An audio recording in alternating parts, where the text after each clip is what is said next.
In 1987, the Toronto, Ontario suburb of Scarborough is under attack. A serial rapist is preying on teenage girls. Women, when they were riding the bus home late at night, at the time, the bus driver would only stop at the bus stop.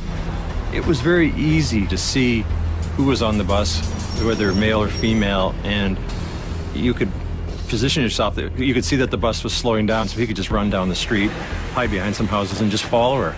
And, you know, if she went a long distance or down a dark street, he attacked her.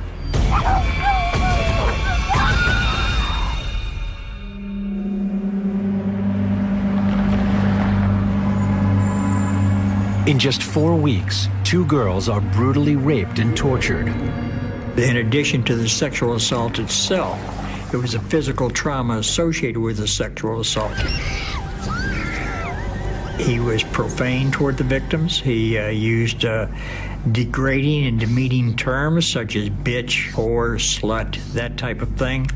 In some instances, he even forced the victims to degrade themselves. The Metropolitan Toronto Police have little to go on. None of the victims have seen their attacker's face. He told me that if I didn't stop screaming. Toronto police set up surveillance in the area and double their patrols.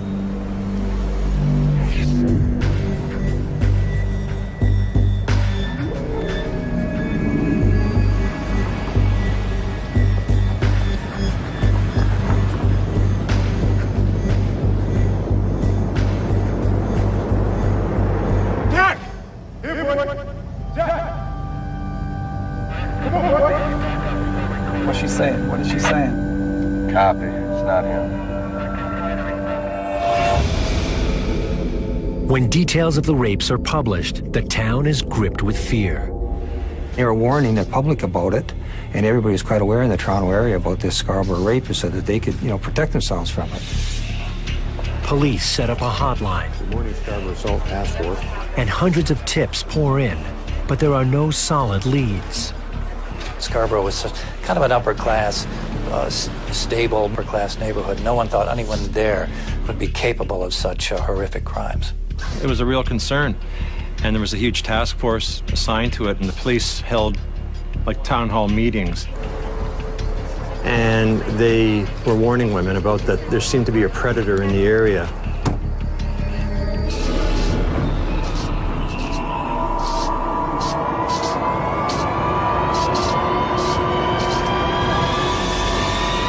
"23-year-old Paul Bernardo is a junior accountant living in Scarborough.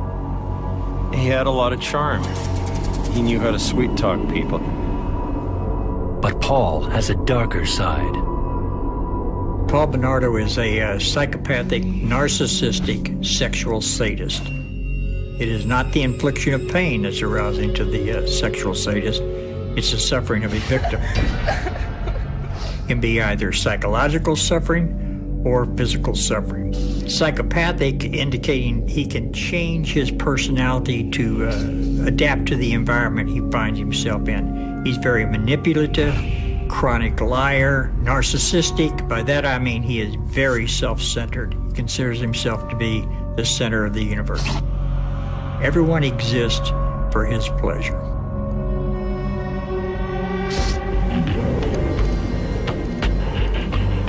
He eludes police as he continues his assault on the young girls of Scarborough. Paul Bernardo is fixated on virgin girls.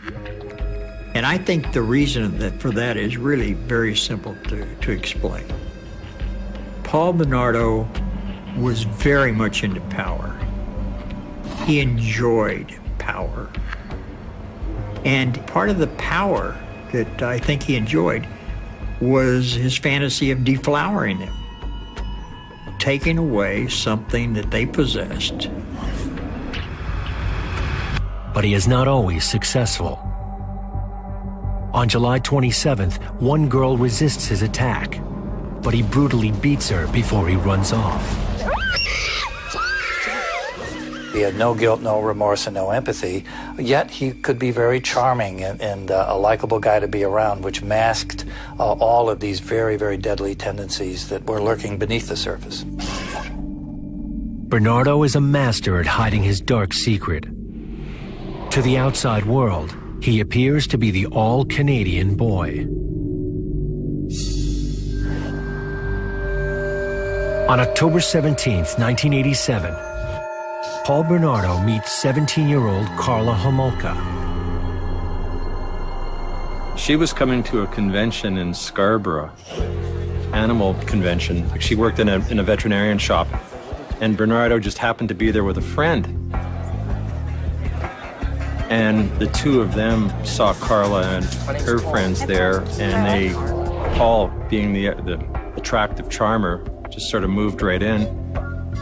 She is a very attractive person, nice figure, and she was totally enthralled with him and would do anything he wanted. When a sexual sadist wants to develop a person who's willing to participate in the behaviors he desires, he goes through 5 specific steps.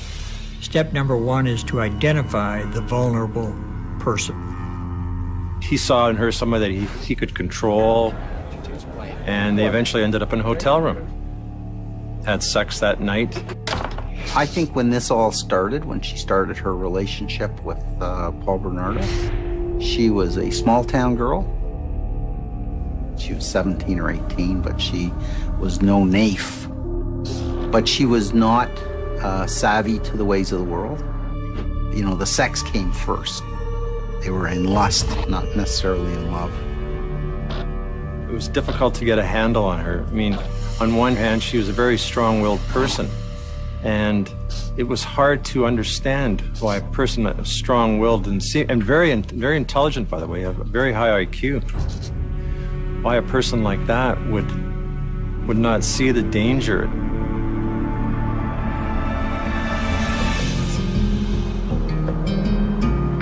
Karla Homolka lives with her parents 90 minutes southeast of Toronto in the small town of St. Catharines by Niagara Falls. He started seeing her, he started driving out to St. Catharines after that and staying with her, and while he was still living in Toronto. She had a very good family. The family was, everybody in the neighborhood liked going there. They had a swimming pool in the backyard. The father and mother were very sociable people. To Karla, Paul is the perfect man. He was a small town girl who wanted to get the heck out of St. Catharines, and Paul Bernardo was the big Toronto boy, and it was almost, you know, he came into her life and kind of swooped her away, and she was in high school at the time, and he drove up in his big fancy car and impressed the hell out of everybody. Well, they're high school kids, and so she fell in for that. It's not long before she falls under his spell. Step number 2 is seduction. He uses the same techniques that you or I would use with the opposite sex to seduce them into a sexual relationship. He's attentive, he gives gifts, he's spontaneous. Over a period of time, the victim falls in love with him. Step number 3 is to reshape her sexual norms.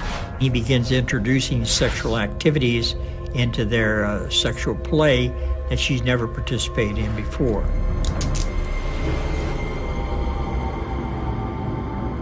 While Paul and Karla continue their relationship, the brutal attacks in Scarborough increase. By November of 1988, the rape count reaches 7. He said it wasn't the same. Consensual sex just wasn't the same. It wasn't exciting, and it wasn't as satisfying as a rape was.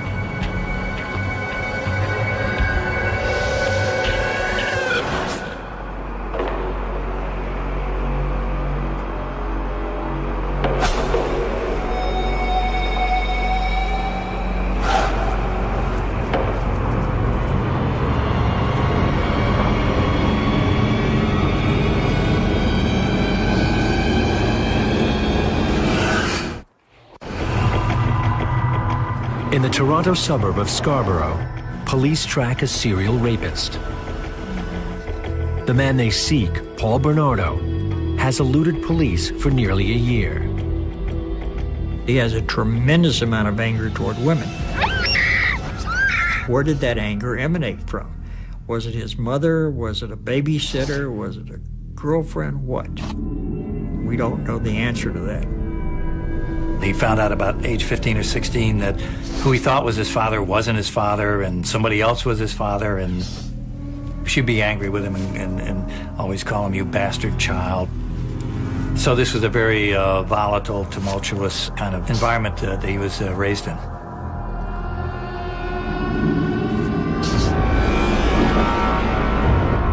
A few months later, in Scarborough, Paul takes his 11th rape victim. Finally, investigators get a crucial lead. One of the women was able to identify him. A composite sketch was done, and the likeness to Bernardo was absolutely incredible. The sketch is released 2 days later. Police did a huge media blitz. It was in all the papers. It was on billboards everywhere. Investigators field thousands of tips. Over the next 6 months, they question 300 men, including Paul Bernardo. Bank teller was suspicious when she saw him come to the bank, and she looked at the sketch. All his friends felt the same way, and they all teased him about it, and he just kind of laughed it off. Scarborough police questioned Bernardo on November 20th. Even though he looked bang on, he didn't look like your central casting villain, and the police interviewed him. He took a DNA sample. They were very suspicious, but they had other suspects. He gave voluntarily up his sample for DNA. And as you know, that anybody that would refuse the DNA, then you might be a little more suspect of that man, whether he has reasons to or not. In this case, he volunteered it and gave it up without any kind of problems. So that, I think, caused maybe a little less alarm towards him. Police release him and add Bernardo's sample to the 300 others and begin the slow testing process. DNA testing at the time was not as sophisticated as it is today, not as quick. Although the police now have hundreds of suspects, the investigation slows to a crawl. It was a real concern. Then the attacks just mysteriously stopped. The task force dissolved, and Paul Bernardo just walked away.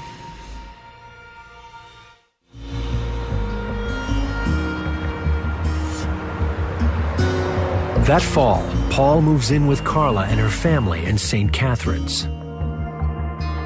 He admits to Carla that he was questioned by the police.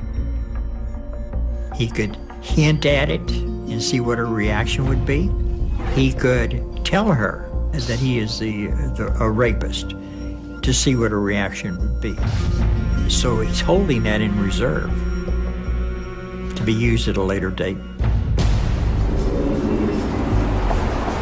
A few months later, police in St. Catharines are called to investigate a rape. Paul's next victim is a 14-year-old girl, grabbed off the street in broad daylight. He took greater risks not because he was not paying attention, but because he considered himself to be all-powerful. And the longer he was able to get away with his crimes, the more convinced he became that he was omnipotent.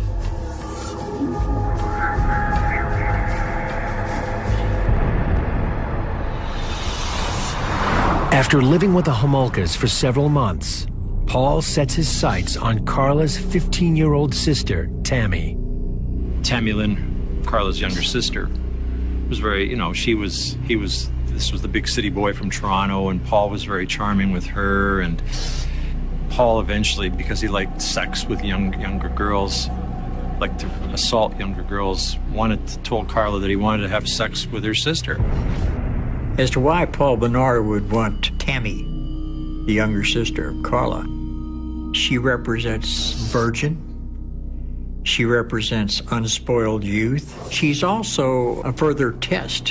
How far is Carla willing to go to appease him, to please him? He insists she help him rape Tammy. Carla worked in an animal clinic, and she had access to drugs. She was the one who brought the drug home. Carla chooses a combination of sedatives. The plan was to spike her drink, and she would pass out, and Paul would have his way with her. He would videotape the whole thing, and then they'd put her back in bed. That's when she should have dumped him. She could have said to him, "What are you talking about? You want to rape my sister? Are you nuts? Like, what are you, a maniac?" On December 23rd, 1990, Paul and Carla put their plan in motion. They were all drinking that night, and the parents went to bed, and nobody had any reason to be suspicious. Carla serves Tammy several alcoholic drinks laced with sleeping pills. She soaks a cloth with the anesthetic to be sure Tammy doesn't wake up. Are you filming? Yeah. Okay. Two lovely sisters.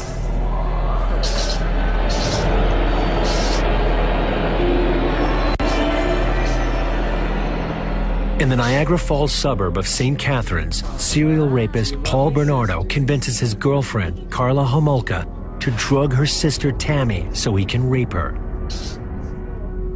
The plan is carried out on December 23rd, 1990. She had the chance to stop this whole thing. You know, and she should have just, and she didn't. She said, "Okay, let's go along with this plan." They take turns raping Tammy. Then suddenly, she starts to choke. And then the poor girl, when she started to come out of this, because she had drunk all this booze and mixed drinks and so forth, vomited and aspirated her stomach contents into her lungs. Carla and Paul call 911.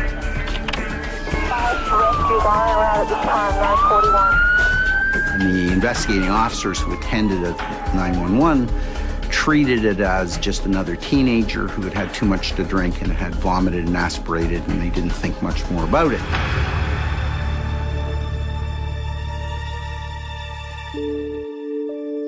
Tammy dies at the hospital 3 hours later.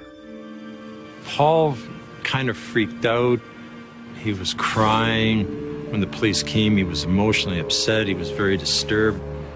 I don't think he wanted to see her die, but he put on a good show. And, you know, he didn't seem like a suspect. Under the circumstances, there is no reason to suspect foul play. The medical examiner determines that Tammy choked on her own vomit after drinking too much alcohol. On December 27th, 1990, Tammy Lynn Homolka is laid to rest. Paul blames Carla for her death.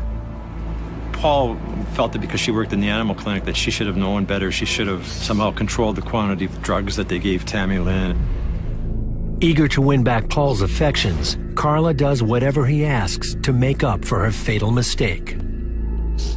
She watches the video of Tammy's rape and dresses up in Tammy's clothing. They had this awful secret that only they knew. They knew the truth to this, and that was a bond that kept them together. Distraught over the death of their youngest daughter, the Homolkas ask Paul to move out so they can grieve in private. Paul continues with the next step of his plan. He takes Carla and they move to Port Dalhousie, 4.5 miles from St. Catharines. Step number 4 is to socially isolate her. He doesn't want her talking to her friends and family members about what's going on. In the winter of 1991, Paul and Carla start planning a large summer wedding. She wanted her big wedding even though her parents were still grieving the loss of her sister. But their upcoming nuptials don't curb Paul's increasing sexual appetite. He always talked about wanting to bring somebody home so that when he had sex with them, I should probably more accurately say that when he raped them over and over, he could do it at his leisure. And he told her that, and she said, you know, she didn't object. The motivation is affection and attention. She knows that as long as she is compliant, she's going to receive that attention and affection that is so important to her. Paul was in Burlington, and he was just scouting out, perhaps looking for another victim, doing a little peeping Tomery. Lealie came home from a friend's funeral. She came home a little late. She knew her mother was going to be mad at her, so she sort of went into the backyard to get her courage up, I guess, before going in the house. And by complete fluke, there was Bernardo.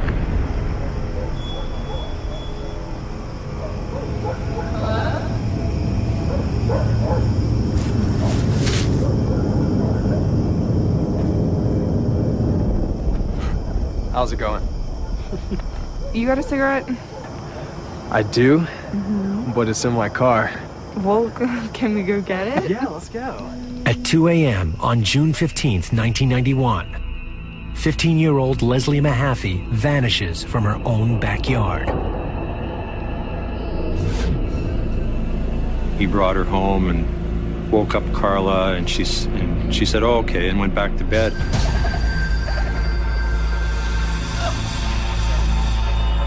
Every sexual sadist that I have dealt with, face-to-face interviews, case consultations, practically every one of them had a fantasy of a long-term captive. For the next 2 days, Lealie is brutally raped and terrorized.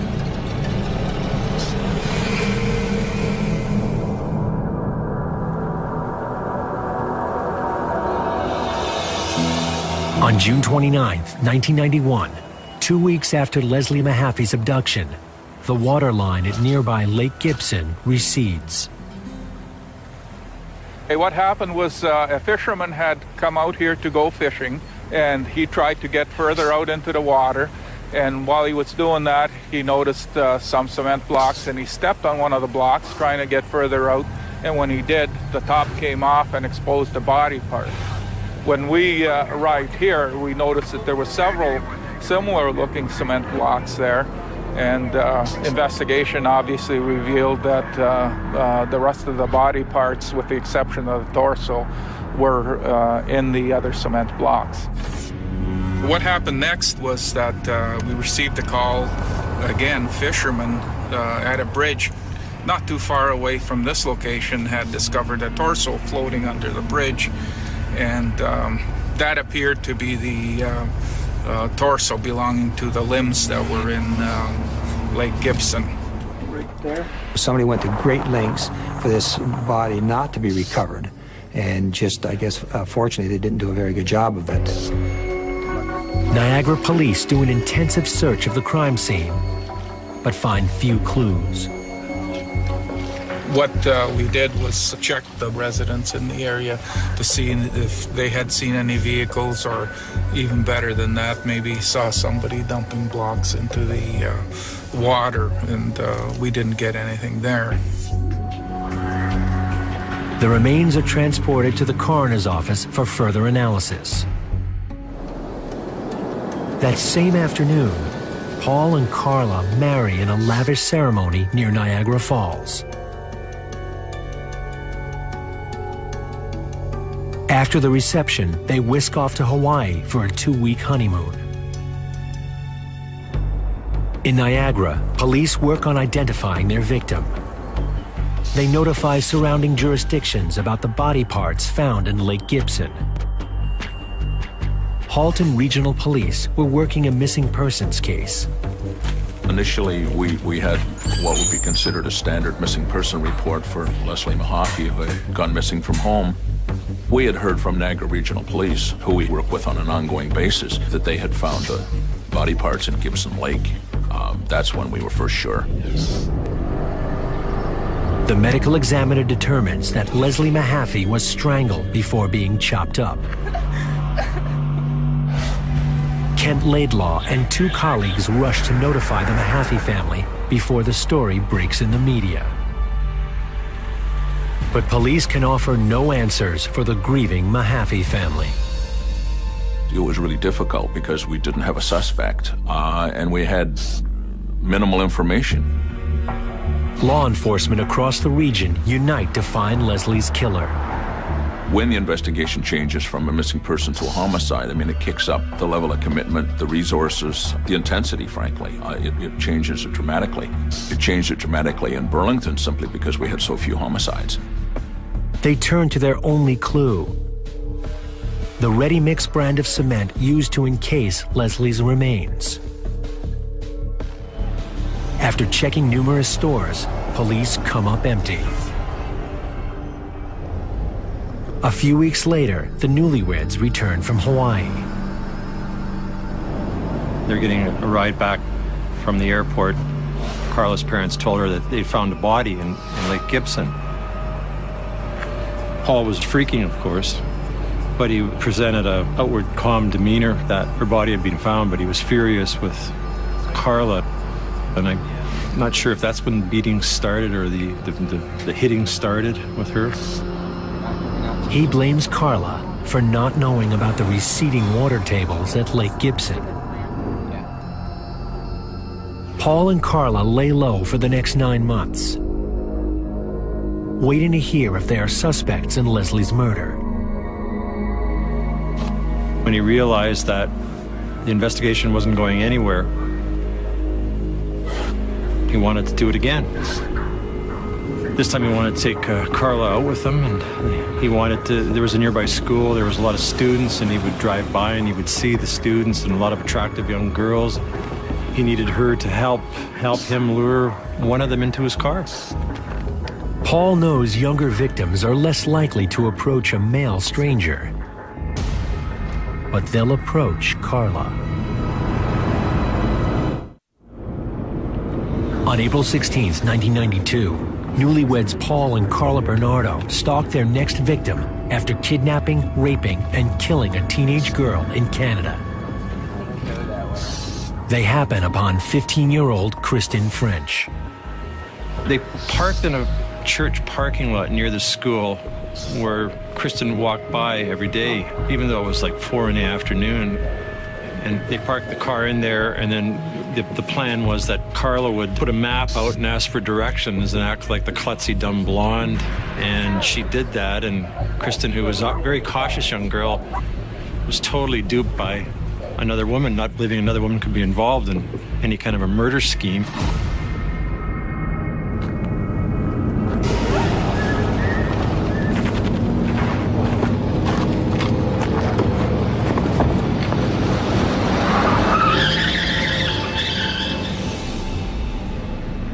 When Kristen French doesn't return home from school, her parents immediately file a missing persons report. Kristen was a very reliable person. She was never known to not come home or be a runoff or run away. So as soon as she never came home, it was late that night, they knew there was something wrong. Our attention was brought to that parking lot of that church very quickly, and there was some evidence left at the parking lot that led us to believe pretty quickly in investigation that this was more than a missing girl, that she was abducted. The evidence is sent to the crime lab for analysis. Police canvass the area, looking for anyone who may have seen the abduction. We started a hotline right away for anybody with any kind of tips. If anybody's seen my daughter, Kristen French, I'd like to phone the Niagara police as quickly as possible. We started looking at anybody with previous sexual violence in the background that we knew that were living in our area, investigating them. Police efforts pay off when they learn that several people saw the kidnapping. Witnesses had seen her pulled into a car. The witnesses could only describe them being as 2 people. They weren't able to identify their gender, so we assumed that they were probably 2 men.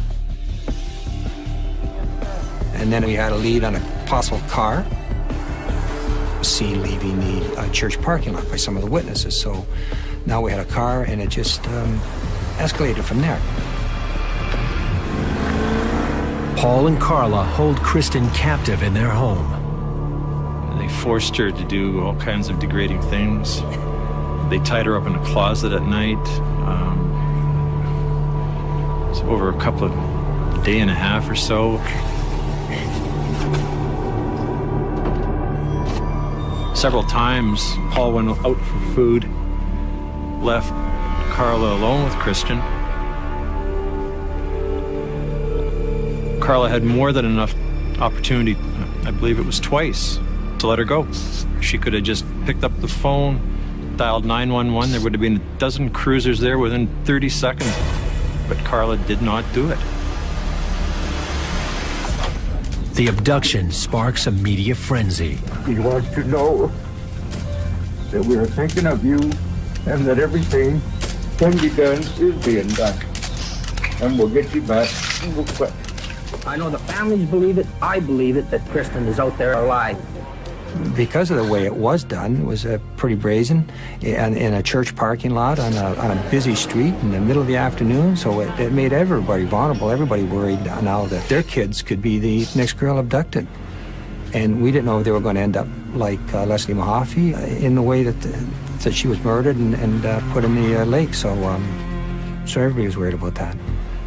Members of Kristen's school create the Green Ribbon of Hope campaign, praying for her safe return.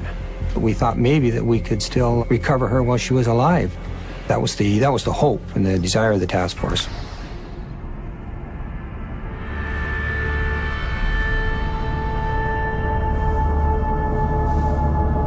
On April 30th, 10 days after Kristen French disappears, a man stumbles upon her lifeless body in nearby Burlington. Homicides were a very rare occurrence. To have two young people murdered in such a short period of time was highly unusual. There was a huge investment of manpower, of resources, but most of the officers that were engaged, if not all, really personalized it because of the age and the gender of the two young victims. We didn't know who was responsible. Actually had no idea at that point who was responsible. I would get phone calls at my office, moms or dads phoning and saying, "Can I let my daughter go to the library tonight? Is it safe?" An autopsy reveals that, like Lealie Mahaffy, Kristen French was strangled to death. Chance to exonerate herself almost to a degree by saving the life of this young girl, and she didn't do it. On May 15th, 1992, police across southern Ontario mobilized to form the Green Ribbon Task Force to solve both murders.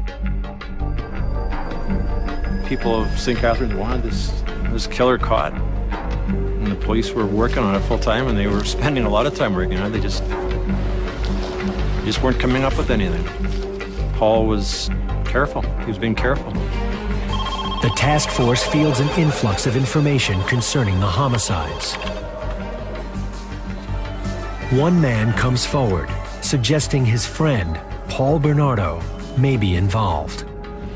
That friend just believed that he was responsible, that he thought that he was a Scarborough rapist, and that he was violent towards women. Investigators pay a visit to Paul Bernardo. He's calm, cool, and even admits to being questioned in the Scarborough rape case.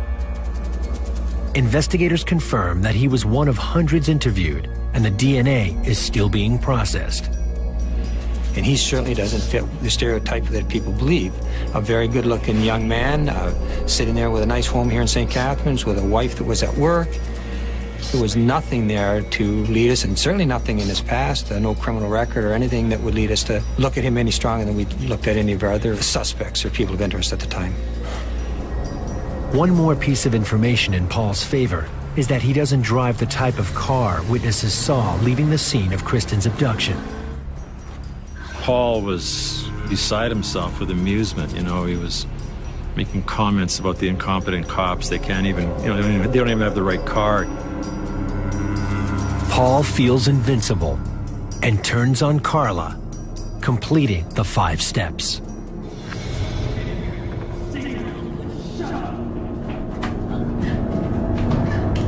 She's doing absolutely everything that he's asked her to do. He says to himself, no decent woman would engage in those type of behaviors, so I was right. All women are bitches, whores, and sluts. And so step number 5 is punishment.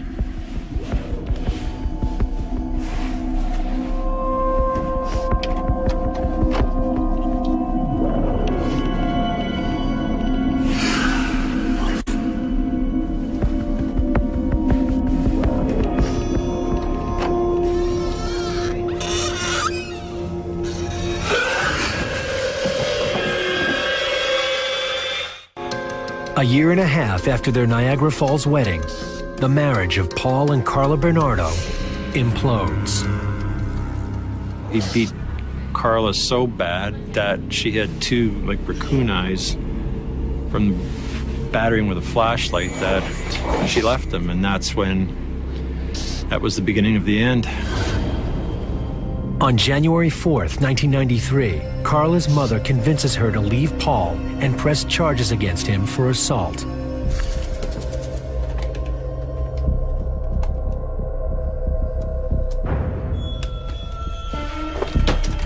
As she packs, Carla searches frantically for the incriminating videotapes of the sexual assaults of Tammy Homolka, Lealie Mahaffy, and Kristen French. But she doesn't find them.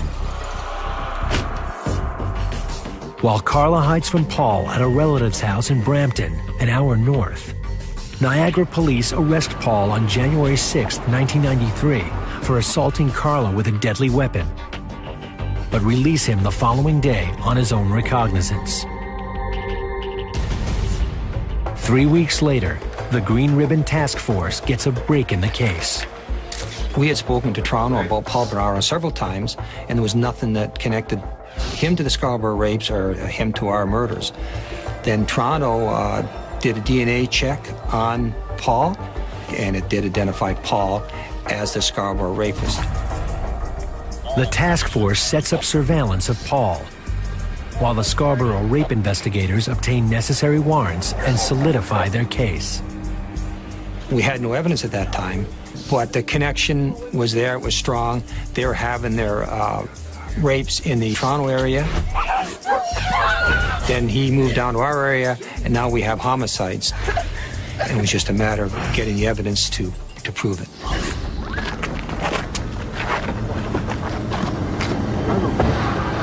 Police interview Carla, hoping she will incriminate Paul in the murder. Came to her, she thought to talk about the domestic violence charge, but then they began asking questions about the rapes. She is defensive and uncooperative and asks for a lawyer. Carla's lawyer calls the Toronto prosecutor to discuss a deal on February 14th. What appears to have happened is a what-if conversation.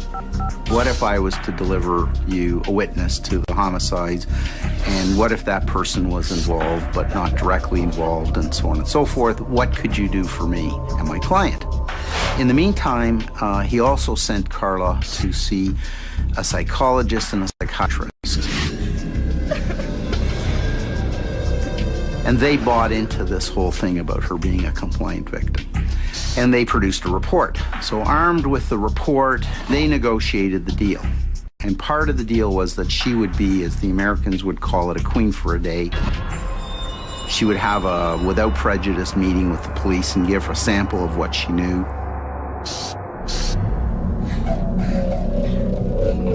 Carla tells police that Paul murdered Lealie Mahaffy and Kristen French after raping them for several days.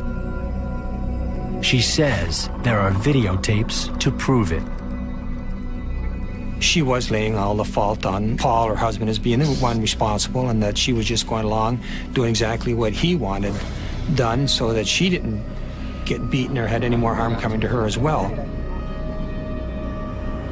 She was the only other witness to the crimes, to the murders, and so they felt they needed her as a witness. They didn't quite fully understand her role, I guess, and so she signed a deal. In February of 1993, police arrest Paul Bernardo for the Scarborough rapes and the 2 homicides. But they didn't charge him with the homicides because they didn't have enough. They had nothing to link him to the crime other than Carla's Queen for a Day statement. Step back, please. They brought him into the task force office, and they had a life-size image of Lealie Mahaffy and a life-size image of Kristen French. Gentlemen, this door open. Stay outside the door. And they thought they would shock him into confessing. And they sat him down in front of the camera, and he kept saying, I just want to speak to my lawyer. When do I get to speak to my lawyer? I have nothing to say. Thank you very much. They search Bernardo's home for 71 days. They find several suspicious items, but nothing linking Paul directly to the murders of Lealie and Kristen. On May 17th, Carla shows police around the house and points out where Paul held the girls captive. The bedroom where he raped and tortured them. A hallway closet where Kristen was locked up. The basement where Paul dismembered Lealie Mahaffy and encased her body parts in cement. Police find DNA evidence proving Kristen and Lealie were inside the house. The next day, Bernardo was charged with 2 counts of first-degree murder. In exchange for her testimony against Paul, Carla pleads guilty to 2 counts of manslaughter in July of 1993. She receives a 10-year sentence. And she remembered that she had not told them about her sister Tammy Homolka. And she tells them the story. And as a result of that, they amend the agreement. So essentially, it's 5 for Lealie, 5 for Kristen, and 2 for Tammy. That's how the deal was made. That's how you get 12 years. The deal was absolutely stunk. I mean, the deal with the devil, they called it. And she should have got life in jail. And she got 12 years.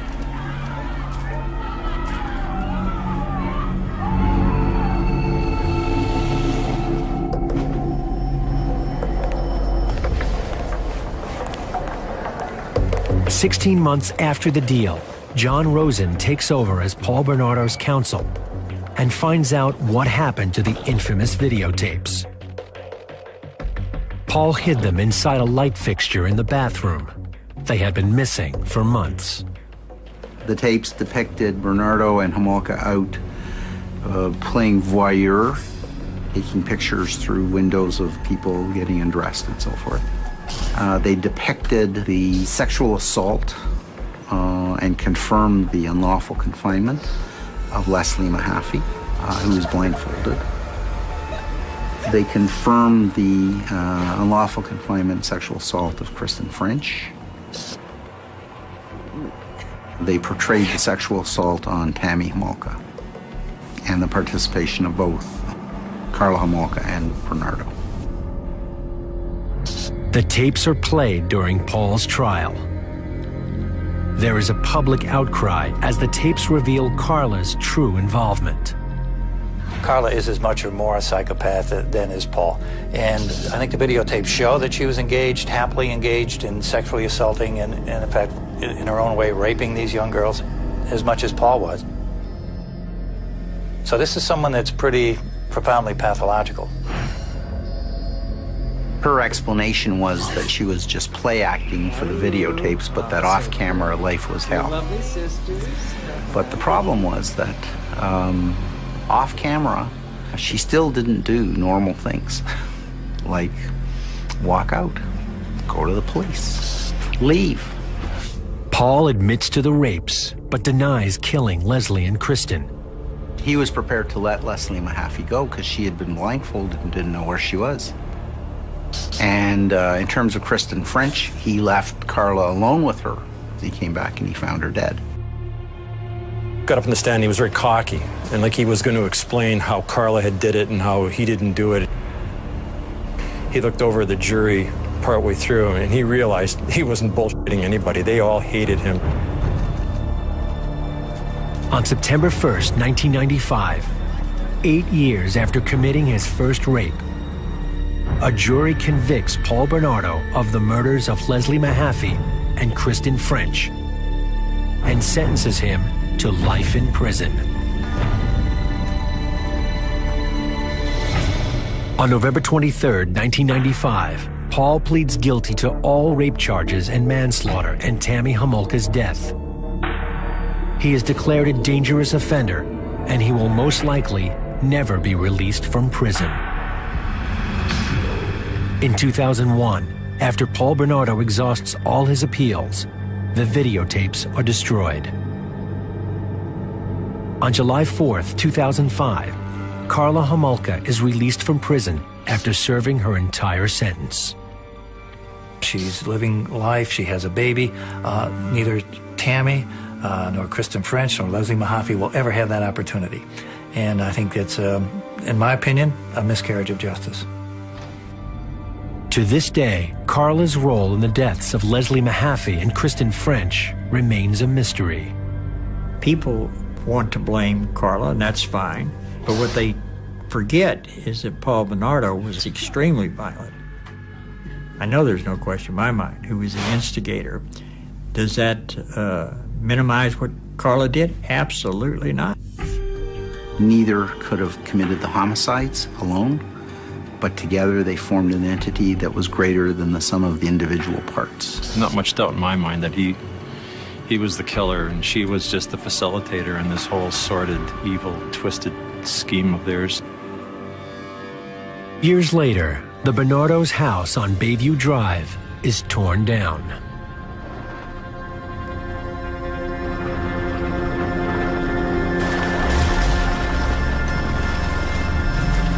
I'll never forget this corner. Like, they can change the names, do whatever they want, but for the people that are here, it's unforgettable.